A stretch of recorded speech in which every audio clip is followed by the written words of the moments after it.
Due misure imprescindibili per l'Electrolux: investimenti in Veneto e rifinanziamento del contratto di solidarietà. I sindacati dei metalmeccanici e l'RSU di Susegana hanno incontrato a Venezia il presidente Zaia, che domani a Roma chiederà al governo queste due cose. Destra e sinistra sul futuro dello stabilimento di Susegana sono per fortuna unite. Primo su tutto il fattore tempo, ed è quello legato ai contratti di solidarietà che scadono per lo stabilimento di Susegana alla fine mese. La seconda richiesta è quella di addivenire ad una certezza sul piano industriale di Electrolux che dia prospettiva di permanenza in Italia, ma ovviamente per noi per quanto concerne lo stabilimento di Susegana. Nell'ultimo incontro che abbiamo fatto il governo si è impegnato a mettere a punto questi provvedimenti, bisogna discutere la quantità e la forma e per noi questo diventa il percorso decisivo e se si realizza è chiaro che assume anche un valore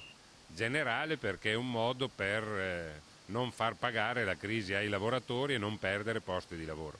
Electrolux non deve chiudere, non deve licenziare nessuno, prosegue Landini. Ci dica cosa vuole fare l'azienda in Veneto, solo allora potremo impegnare risorse della regione, gli fa eco la Donazzan. Chiediamo, ha detto all'incontro con i rappresentanti dei lavoratori, certezza di prospettive. Sulla stessa linea Antonio Bianchin della FIM CISL Treviso Belluno. Electrolux investa in Italia e smetta di chiedere soldi a istituzioni e lavoratori.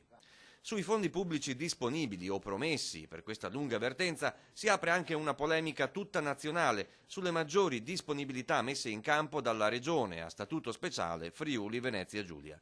Il presidente Zaia chiederà al governo di tutelare su questo i lavoratori del Veneto. Non è più accettabile, non è tollerabile, non possiamo trattare i lavoratori in maniera diversa, non si può trattare la permanenza su un territorio in maniera diversa. Quindi noi chiediamo che questo sia una garanzia che viene fatta dal governo.